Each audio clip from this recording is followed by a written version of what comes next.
Lucía y Julieta Herrera eran conocidas en todo San Sebastián, un distrito tranquilo de Cusco, por una razón que nadie envidiaba. Habían logrado hacer renunciar a 17 niñeras en apenas 6 meses. Tenían apenas 8 años, pero sus travesuras eran tan meticulosas como implacables. Una dejaba insectos en las mochilas de las cuidadoras, la otra reemplazaba el azúcar por sal o escondía objetos personales en el jardín. Después de cada desastre, sus rostros inocentes y su sincronía al mentir las convertían en intocables. Alejandro Herrera, su padre, ya no sabía qué hacer. Cada intento de ayuda se convertía en otra batalla perdida. Desde la muerte trágica de Elena Ramírez, madre de las niñas, la casa había perdido no solo su luz, sino también su alma. El cuarto de Elena seguía cerrado con llave, intacto, como si abrirlo fuera a revivir el dolor insoportable de su ausencia. Lucía y Julieta se refugiaban en su caos, mientras Alejandro se perdía en el trabajo, incapaz de mirar a sus hijas sin ver el reflejo de la mujer que amó. La tristeza se había convertido en rutina, y las risas se habían vuelto recuerdos distantes. El silencio en casa era tan ruidoso que dolía. Fue entonces cuando apareció Isabel Duarte, una mujer sin título universitario ni experiencia formal como institutriz, pero con una calma en la voz que desarmaba. Había sido recomendada por una antigua empleada doméstica. «Ella tiene algo distinto», dijo. Alejandro la miró desconfiado. «¿Estás segura de que sabe lo que hace?» Isabel asintió. «No hay niñas imposibles, solo corazones heridos». Y así, un poco por desesperación y otro poco por fe, la contrataron. ¿Qué habrías hecho tú en el lugar de Alejandro? Cuéntanos en los comentarios, comparte esta historia con alguien que la necesite. Suscríbete al canal y dinos desde dónde y a qué hora nos estás viendo. Tu opinión importa. Desde el primer día, Isabel notó que no estaba frente a 2 niñas malcriadas, sino frente a 2 pequeñas llenas de miedo, ira y culpa. Lucía era la líder silenciosa, fría, observadora. Julieta, la más emocional, la que lloraba en secreto cuando creía que nadie la veía. Ambas funcionaban como un equipo de defensa mutua. La primera noche, le pusieron picante en el té y aflojaron los tornillos de su silla. Isabel no se inmutó. Se sentó en el suelo y comió pan con queso. «He dormido en peores lugares», dijo sonriendo. Las niñas se miraron confundidas. En vez de castigar o levantar la voz, Isabel comenzó a hacer preguntas. «¿Por qué crees que esto fue gracioso? ¿Te sentiste mejor después?» Su tono no era de juicio, sino de curiosidad genuina. Las niñas no sabían cómo responder. Nadie les había preguntado cómo se sentían. Solo les gritaban, las corregían, o peor, las ignoraban. Esa noche no hubo más bromas, solo silencio. Un silencio diferente, más curioso que defensivo. Alejandro, desde su estudio, observaba en secreto. Notó que, por primera vez en semanas, las niñas se durmieron temprano, que desayunaron sin pelear, que Julieta incluso dibujó una mariposa y se la dejó a Isabel en la puerta de su cuarto. «¿Qué les está haciendo?», preguntó en tono serio. «Estoy escuchando», respondió ella. «Ellas gritan con sus actos porque nadie ha querido oír su dolor». Alejandro no supo qué decir, pero esa noche sintió una punzada de esperanza. Una tarde, mientras ordenaba juguetes viejos en el ático, Isabel encontró una caja con el nombre Elena, escrito a mano. Dentro había dibujos infantiles, una carta sin terminar y un pañuelo bordado. Lo guardó con cuidado. No lo mencionaría aún, pero entendió que esa casa no solo había perdido a una madre, había perdido el permiso para recordarla. El luto se había vuelto una sombra prohibida, y las niñas, incapaces de nombrarlo, lo escupían en forma de rebeldía. Al día siguiente, Isabel preparó chocolate caliente y se sentó con las niñas en el patio trasero. «Mi madre también murió cuando yo era pequeña», les dijo sin dramatismo. «Y durante mucho tiempo pensé que había sido mi culpa». Lucía y Julieta dejaron de beber y la miraron sin parpadear. «¿También tú pensaste eso?», preguntó Julieta. «Sí, hasta que alguien me ayudó a entender que los niños no son responsables de lo que los adultos no pueden evitar». No dijeron nada, pero esa noche no sabotearon nada. Por primera vez, el cuarto de Isabel permaneció intacto. Julieta fue la primera en quebrarse. Despertó con fiebre leve y permitió que Isabel le leyera cuentos mientras descansaba en su regazo. «¿Tú crees que mi mamá me ve desde el cielo?», susurró. Isabel le acarició el cabello. Sí, y creo que ella estaría feliz de verte así, cuidada, amada. Julieta cerró los ojos. Desde la puerta, Lucía escuchaba en silencio, con una mezcla de celos y anhelo que no sabía cómo procesar. Al día siguiente, Lucía hizo algo inesperado. Le preparó café a Isabel. Estaba demasiado dulce y tibio, pero fue un gesto. Alejandro lo notó desde la escalera y se le llenaron los ojos de lágrimas. ¿Está haciendo magia?, bromeó. Isabel le respondió sin alardes. No, solo estoy quedándome. Y fue entonces cuando Alejandro comprendió. En una casa donde todos se habían ido, alguien que se quedaba era más poderoso que cualquier hechizo. En una sesión informal en el jardín, Isabel propuso hacer una cápsula del tiempo. Cada una pondrá un objeto que represente algo que quieran soltar o recordar. Julieta puso una flor seca. Lucía, una llave pequeña. Es de la habitación de mamá, confesó. Alejandro se acercó. ¿Quieren entrar juntas? Las niñas asintieron. Y por primera vez desde la muerte de Elena, la puerta del cuarto fue abierta. El aire estaba cargado de recuerdos. El perfume seguía flotando. Y sobre la cama, aún estaban los libros que Elena leía con las niñas. Lucía se acercó al tocador y tocó una pulsera. Julieta abrazó una almohada. Nadie lloró. Solo respiraron hondo. Isabel, en silencio, las acompañó. Alejandro no pudo contener las lágrimas. Ese momento no necesitó palabras. Fue un ritual, un cierre y un comienzo. Esa noche, al cenar, las niñas pidieron poner un plato extra en la mesa. «Es para mamá», dijo Julieta. «Solo por hoy». Alejandro tragó saliva, pero asintió. Isabel no intervino. Solo sirvió la sopa con la misma ternura de siempre.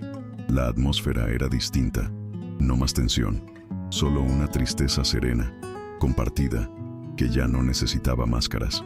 Al final de la comida, Lucía tomó la palabra. «Creo que ya no necesitamos hacer más bromas. No queremos que te vayas». Isabel la miró, con los ojos húmedos. «Gracias, yo tampoco quiero irme». Esa fue la primera noche en que Alejandro bajó al salón solo para agradecer. Encontró a Isabel leyendo, con una manta sobre las piernas. «No sé cómo lo hiciste», dijo. «Yo tampoco», respondió ella. «Solo me quedé». Alejandro se sentó frente a ella. «Yo intenté hacerlo todo bien. Escuelas, niñeras, psicólogos, pero nunca pensé que tal vez ellas solo necesitaban ser vistas». Isabel asintió. «Y que tú también necesitabas eso». Alejandro bajó la mirada. Por primera vez, se sintió desnudo emocionalmente ante alguien desde la muerte de Elena. ¿Tú también has vivido una pérdida que te cambió para siempre? Cuéntanos tu experiencia. Suscríbete al canal. Comparte esta historia con quien la necesite y dinos desde dónde y a qué hora nos estás viendo. Nos importa leerte. Los días siguientes fueron como respirar aire nuevo. Las niñas comenzaron a hablar de su madre sin miedo. Alejandro, aunque con esfuerzo, compartía anécdotas, risas, antiguas, canciones que Elena solía cantar. Isabel se convirtió en el puente. No era madre, ni terapeuta. Era esa figura única que llega a una familia como una respuesta sin haber sido formulada. Las heridas empezaban a cerrar no porque el dolor se fuera, sino porque ya no se escondía. Una tarde, en la escuela, Julieta se metió en problemas por defender a una compañera. La llamaron desde dirección. Alejandro fue, listo para una reprimenda. Pero la directora dijo algo inesperado. Su hija explicó que ya no quiere que nadie sufra en silencio, como su mamá lo hizo. Alejandro salió de ahí con el corazón en la garganta. En casa, la abrazó sin decir palabra. Isabel los observaba desde la cocina, en silencio, con una sonrisa leve. Lucía, por su parte, escribió una carta para leer en clase. Mi mamá murió, pero me dejó a mi hermana, a mi papá y a alguien que llegó sin avisar. Isabel, ella no es mi mamá, pero a veces siento que me cuida como si lo fuera, y eso me hace sentir menos sola. La Sin, profesora, emocionada, compartió la carta con Alejandro. Él la leyó en su auto, estacionado, con lágrimas cayendo sobre el volante. Por fin, sus hijas volvían a sentir. Un domingo por la tarde, Alejandro propuso salir de excursión. Subieron a las ruinas de Sacsayhuamán, con canastas y mantas. En medio de la naturaleza, las niñas rieron como hacía años no lo hacían. Isabel sacó fotos con una cámara vieja. Este día es importante, dijo. Alejandro la observó. ¿Por qué? Porque es la primera vez que no los veo recordando, los veo viviendo. Él quiso decir algo, pero no pudo. Solo la tomó de la mano. Esa noche, mientras las niñas dormían, Alejandro e Isabel compartieron un vino en la terraza. Nunca creí que podría sentir algo por alguien después de Elena, confesó él. No lo estás traicionando, respondió Isabel con calma. Ella te amó tanto que te dejó con la capacidad de volver a amar. Se miraron largo. Alejandro acarició su rostro. No se besaron, aún no, pero el silencio entre ellos ya no era vacío, era promesa. Pasaron semanas, la rutina se volvió armonía. Las niñas se organizaban para ayudar en casa. Isabel las enseñó a cocinar, a lavar su ropa, a hablar cuando algo dolía. Alejandro, por primera vez, trabajaba menos. Quería estar y estar presente. Una tarde, Julieta lo abrazó fuerte y dijo: «Gracias por no haberte rendido con nosotras». Y él respondió: «Gracias por no haberme dejado rendirme». Ya no eran ruinas, eran cimientos nuevos. Isabel comenzó a recibir cartas de menores, otras madres que habían oído su historia a través de maestras y vecinas. Le pedían consejo, le agradecían. Una psicóloga la invitó a dar charlas en escuelas. «No soy experta», decía Isabel. «Solo fui niña antes que cuidadora». Pero sus palabras tocaban, porque eran reales, porque venían desde el fondo de un dolor sanado con ternura. Y eso era algo que ninguna universidad enseñaba. Lucía propuso hacer un mural en casa, con dibujos de recuerdos felices. «Quiero que mamá tenga un lugar aquí también». Así nació la pared de la vida. Fotos, dibujos, frases y colores. En el centro, una imagen de Elena sonriendo. Isabel pegó a su lado una nota que decía: «Gracias por darles la vida. Yo solo vine a cuidar lo que tú sembraste». Alejandro, al leerla, comprendió que no necesitaba reemplazar a nadie, solo seguir amando, de otro modo. Una mañana lluviosa, Lucía despertó agitada. Había tenido un sueño donde su madre le decía que ya podía soltar su mano. Bajó a la cocina y abrazó a Isabel con fuerza. «Gracias por quedarte», dijo, apenas en un susurro. Isabel le acarició el cabello.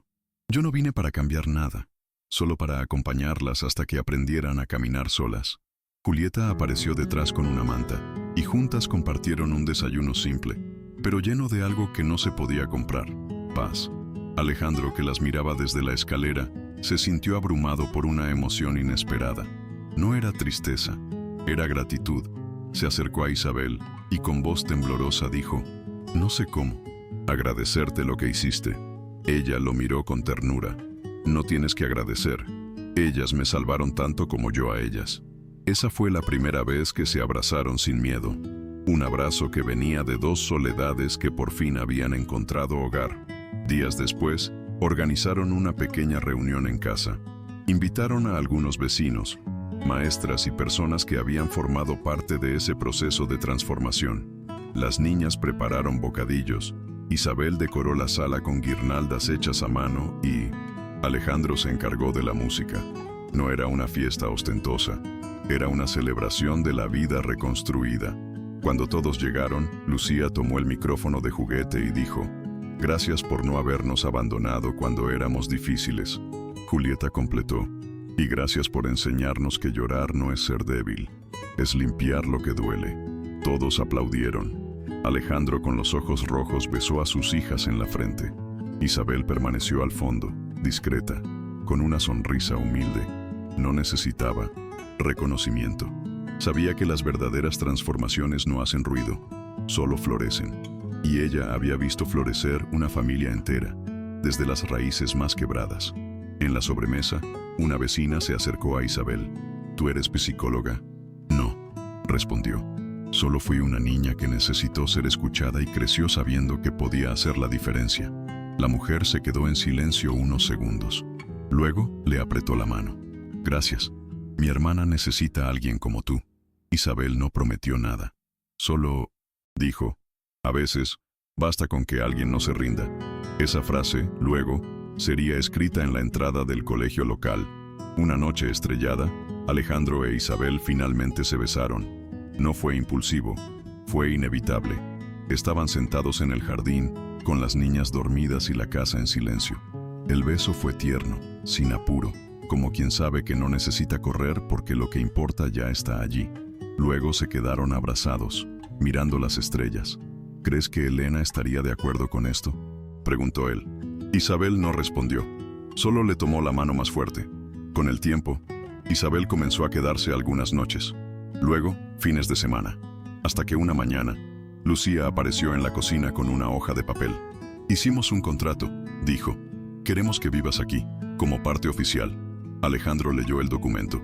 Isabel Duarte será parte de esta familia mientras ella quiera. Firmado, Lucía y Julieta. Él sonrió. ¿Y qué dicen si le pedimos que se case conmigo? Las niñas gritaron de emoción. La propuesta fue sencilla, en el mismo jardín donde había comenzado todo. Alejandro se arrodilló con un anillo sencillo. ¿Quieres ser parte de esta familia, con todo lo que eso significa? Isabel, con lágrimas en los ojos, asintió.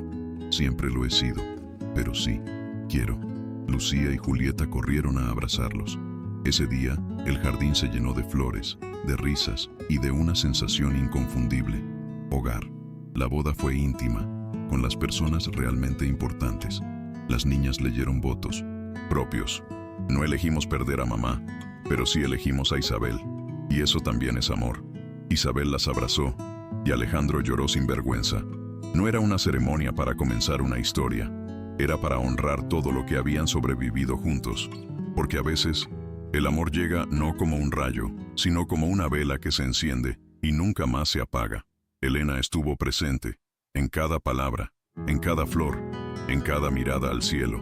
En el altar, colocaron una foto suya con las niñas. Isabel la miró y susurró: «Gracias por confiarme lo que más amabas». Alejandro la escuchó. Ella no lo dijo, pero lo hizo. Te habría querido. Esa noche, al final de todo, mientras bailaban bajo las luces colgadas en el jardín, Lucía murmuró: «Ahora sí somos felices». Y todos, en silencio, supieron que era verdad. Con los años, Isabel se convirtió no solo en una figura materna para las niñas, sino también en una inspiración para otras familias. Comenzó a escribir pequeños artículos sobre crianza, duelo y resiliencia emocional, que se compartían de boca en boca, de madre a madre, de maestra a maestra. Nunca buscó fama, pero su forma de hablar, sencilla y profunda, tocaba fibras que nadie más tocaba. «No soy experta en niños», decía. «Solo soy alguien que aprendió a no huir del dolor ajeno». Lucía y Julieta crecían rodeadas de nuevas referencias. Aprendieron que el amor no siempre es perfecto, pero sí persistente.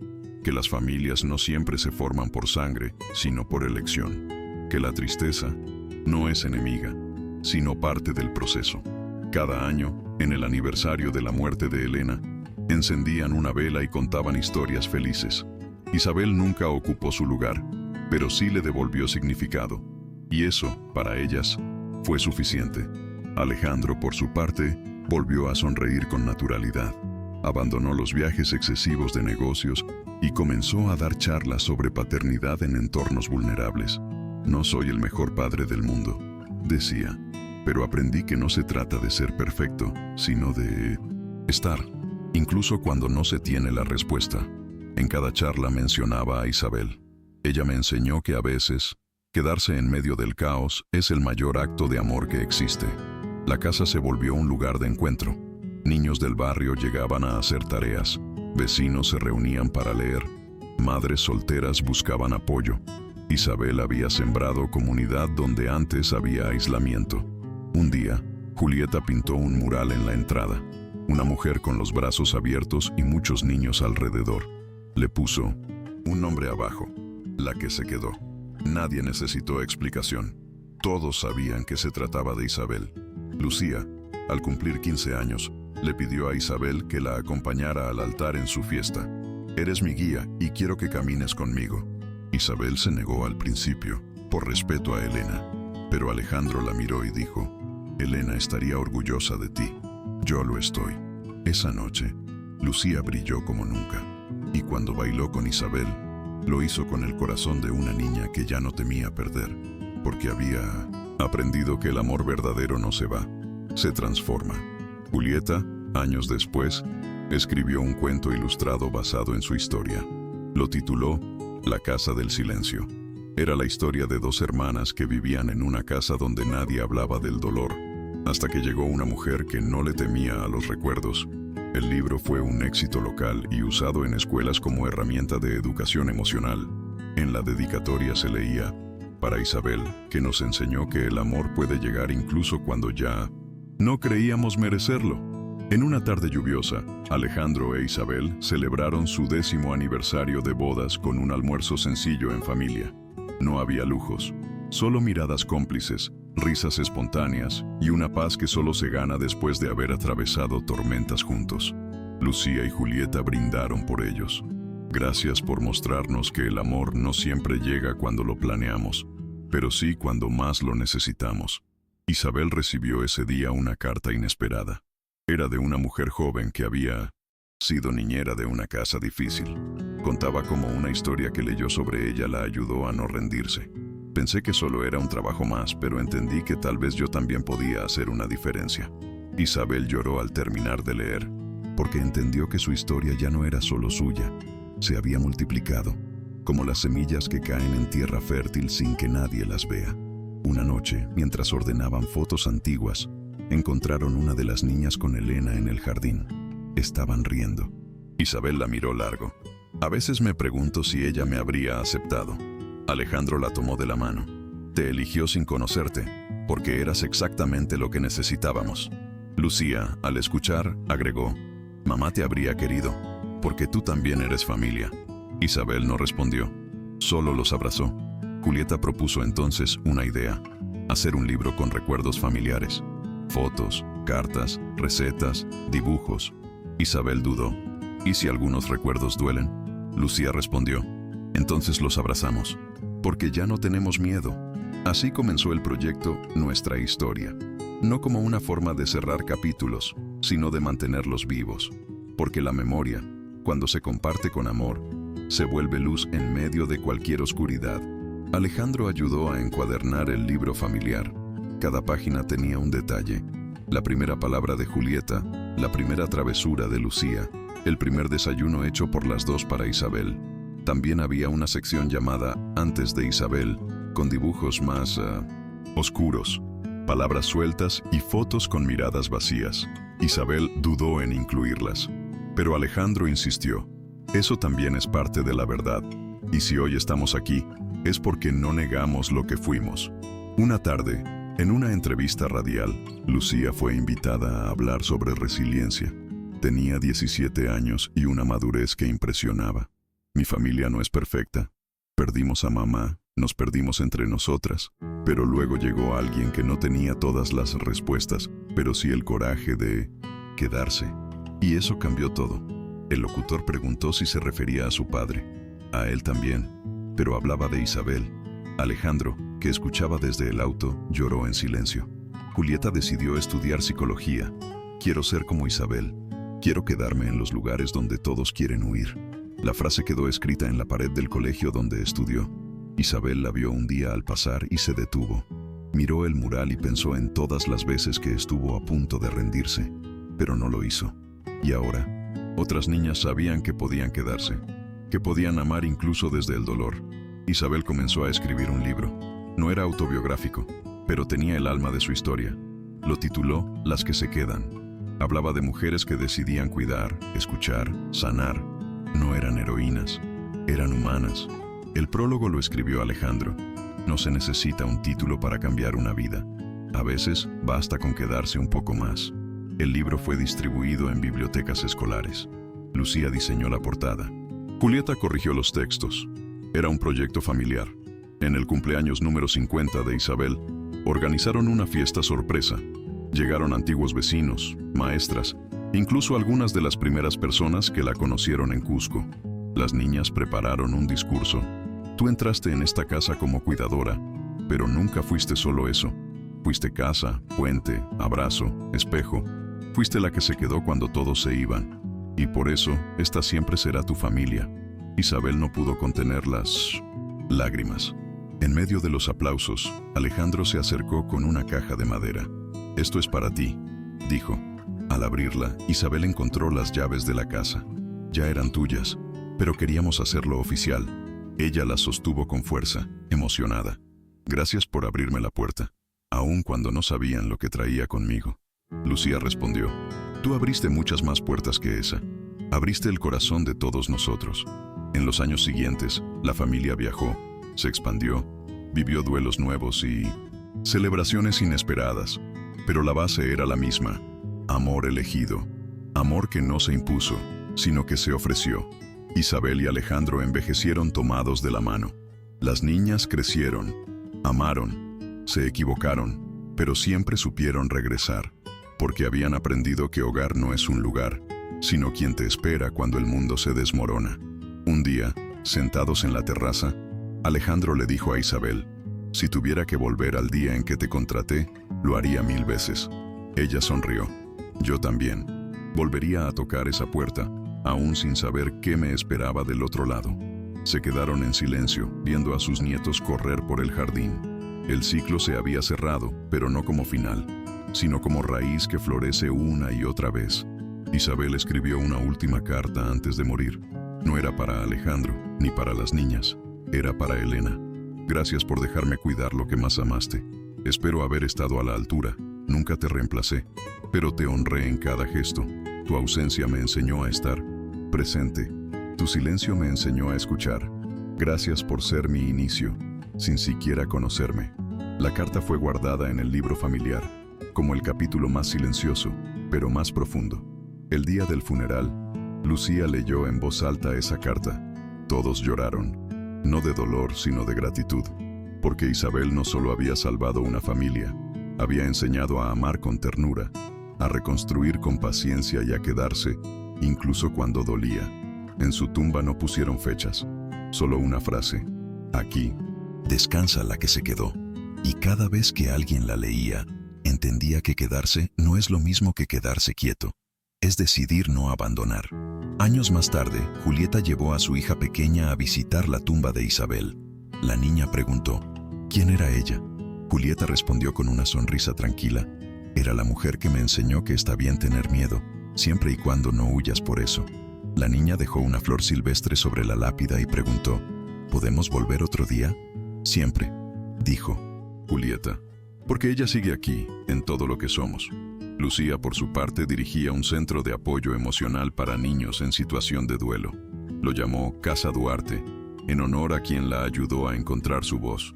En la entrada, una frase pintada en el muro decía, no estás solo, aquí alguien se queda contigo.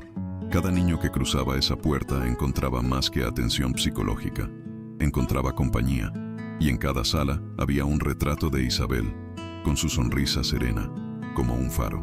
Alejandro vivió algunos años más, rodeado por sus hijas y nietos. En su último cumpleaños, pidió que le leyeran un fragmento del libro de Isabel. Lucía eligió uno que hablaba sobre la importancia de mirar a los ojos cuando alguien llora, no para ofrecer soluciones, sino para decir, aquí estoy. Alejandro asintió. Eso fue ella para mí, una presencia que no necesitaba palabras. Murió en paz, sabiendo que su legado estaba en buenas manos. Después de la partida de Alejandro, Lucía y Julieta organizaron una ceremonia íntima en el jardín. Plantaron un árbol entre las flores que Isabel tanto cuidaba. Uno para mamá, otro para papá y otro para ella. Dijeron, así, las raíces de esa familia quedaban unidas en la tierra, como lo estaban en la memoria. Los nietos jugaron alrededor de los árboles, sin entender del todo, pero sintiendo que ese lugar era sagrado. El libro familiar se seguía actualizando. Nuevas páginas, nuevas fotos, nuevos dibujos. Cada generación añadía algo. En la primera página, seguía escrita con letra firme la frase de Isabel. Quedarse no siempre es fácil, pero es la forma más profunda de amar. Las hijas de Lucía leían esa frase como un mantra. Cuando crezcan, decía Lucía, ustedes también decidirán por quién quedarse, y eso definirá quiénes son. Una editorial internacional se interesó por la historia. Lucía y Julieta dudaron. No querían convertir su pasado en espectáculo, pero luego pensaron en todas las personas que podrían sentirse vistas al leerla.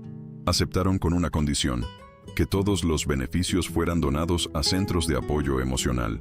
Así lo que Isabel sembró seguiría dando fruto, incluso más allá de los confines de su propia historia. El libro, titulado La que se quedó, fue traducido a varios idiomas. Las entrevistas comenzaron a llegar, pero cada vez que alguien preguntaba por Isabel, las hermanas respondían con la misma frase: ella no buscó ser conocida, solo buscaba que nadie se sintiera invisible. Esa respuesta tocaba a miles, porque en un mundo donde todos corren, alguien que se detiene a escuchar se vuelve inolvidable. En una conferencia en Madrid, Julieta fue invitada a hablar sobre su historia.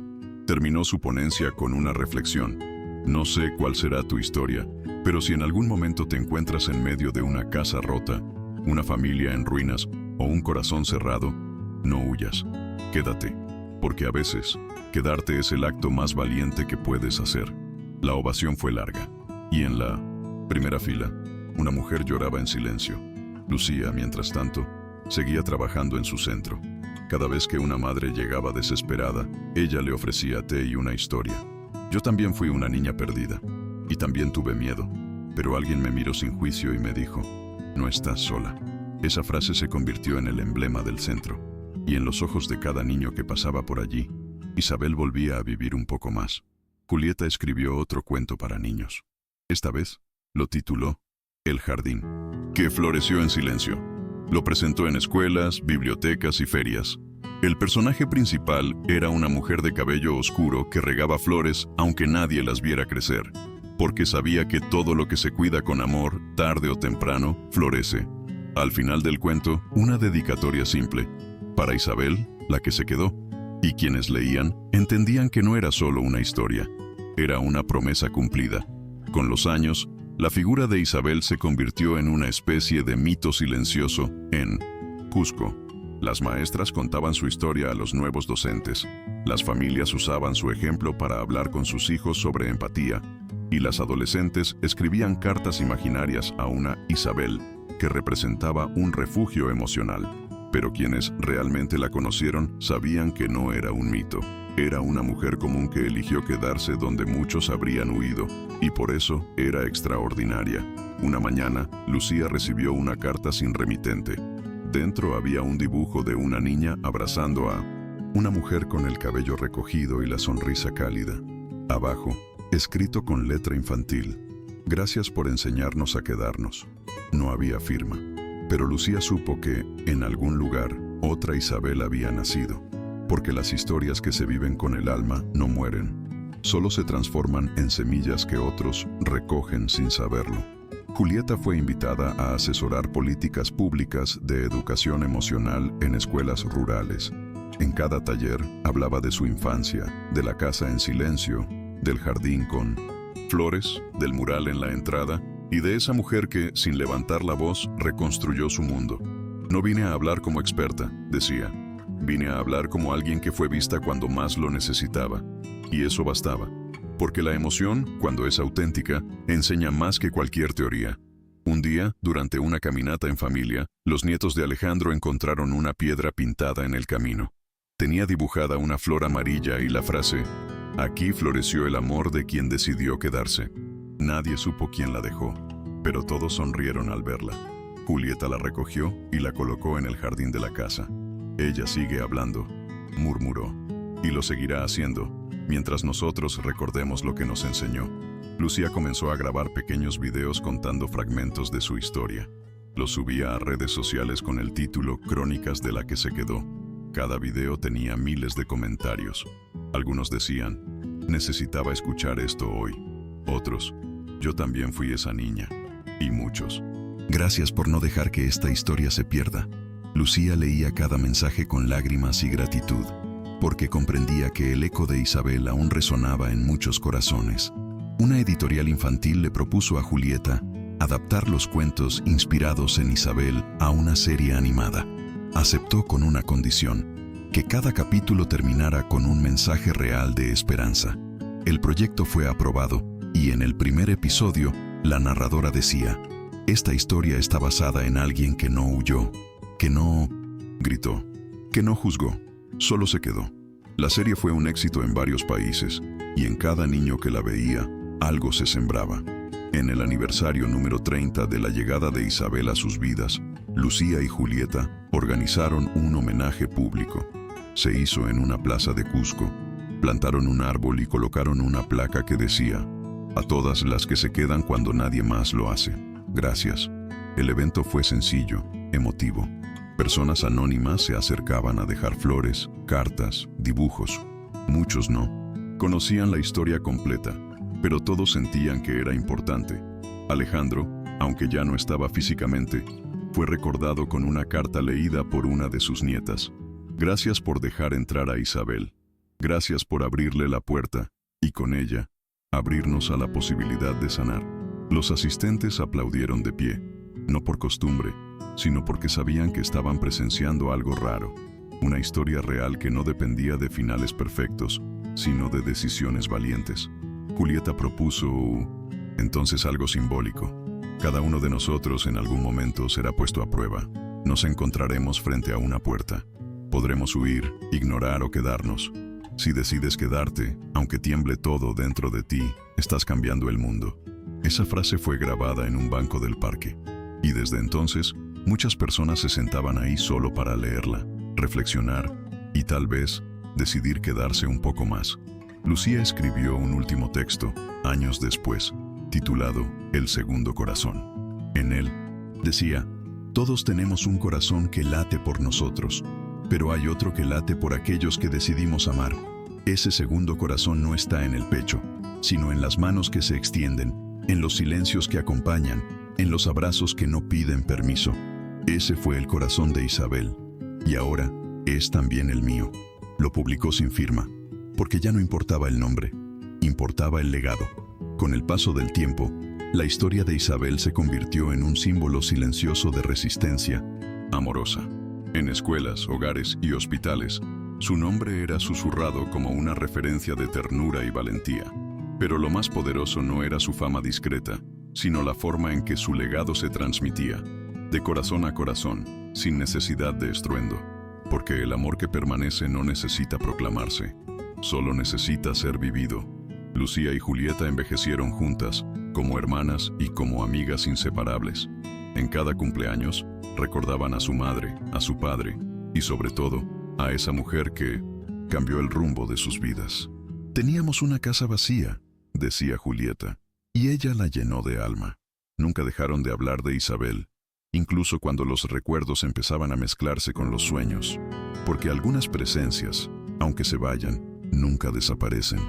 Un día, una joven llamó a la puerta de la antigua casa de los Herrera. Era tímida, cargaba una mochila y traía en la mano un recorte viejo de periódico con una historia sobre Isabel. ¿Aquí vivió ella?, preguntó. Lucía la invitó a pasar, le sirvió té y escuchó su historia. La joven venía de lejos, escapando de una familia rota, buscando algo que no sabía nombrar. Solo quería ver si era verdad, dijo. Si alguien como ella existió de verdad. Lucía la abrazó. Sí, existió. Y su historia está viva en nosotras. Si quieres, puedes quedarte esta noche. La joven durmió en el cuarto de huéspedes y al día siguiente ayudó a regar el jardín. Semanas después, seguía allí, no porque no tuviera a dónde ir, sino porque por fin había encontrado un lugar donde quedarse. Como Isabel, sin darse cuenta, había sembrado algo nuevo. El ciclo continuaba. La casa, con el tiempo, se convirtió en un refugio para mujeres y niños que atravesaban duelos, violencias o simplemente soledades difíciles de explicar. No tenía nombre oficial. Todos la llamaban la casa de la que se quedó. Y allí, cada rincón contaba una historia. En la cocina, una receta escrita a mano. En la sala, una fotografía descolorida. En el jardín, las flores preferidas de Isabel. Nada era lujoso, pero todo tenía alma. Una pequeña biblioteca ocupaba el lugar del antiguo despacho de Alejandro. Allí estaban los cuentos de Julieta, los textos de Lucía, las cartas de las niñas del barrio y los libros que Isabel leía en voz baja por las noches. Era un santuario del cuidado, del recuerdo, de la compañía, y cada niño que abría un libro encontraba entre las páginas una frase estampada: aquí alguien decidió quedarse por ti. En una tarde tranquila, Lucía se sentó bajo el árbol que habían plantado en honor a Isabel. Cerró los ojos y respiró hondo. Sintió el viento, los sonidos del jardín, el murmullo de risas lejanas. Gracias, Susurró. No esperaba respuesta. Pero en ese silencio, sintió la certeza de que no estaba sola. Porque el amor verdadero, cuando ha sido tan profundo, no necesita presencia física para sentirse eterno. Julieta escribió sus memorias poco antes de morir. Las tituló La mujer que no huyó. No buscaba reconocimiento, solo quería dejar constancia de lo que habían vivido. No es la historia de una heroína, escribió. Es la historia de alguien común que eligió amar sin garantías, cuidar sin condiciones y quedarse cuando más la necesitábamos. El libro fue publicado por sus hijas, y cada ejemplar llevaba una flor amarilla en la portada. El último recuerdo que Lucía compartió antes de partir fue una frase sencilla que repetía en cada encuentro. Si alguna vez no sabes qué hacer, quédate. A veces, solo eso basta para cambiar una vida. Fue su despedida, su testamento emocional, su legado. En su funeral, todos vestían colores claros, como a ella le gustaba. Y en el centro, junto a sus flores, una silla vacía con un cartel. Para Isabel, siempre habrá un lugar para ti. Y así, la historia de Lucía, Julieta, Alejandro, y sobre todo, de Isabel, se convirtió en mucho más que una memoria familiar. Fue una escuela de vida, un refugio invisible para quienes necesitan creer que aún existen personas capaces de amar sin condiciones. Porque en un mundo que corre, juzga y abandona, siempre habrá alguien que, sin prometer nada, simplemente elija quedarse. Y ese gesto, por pequeño que parezca, puede ser lo que salve el corazón de otro.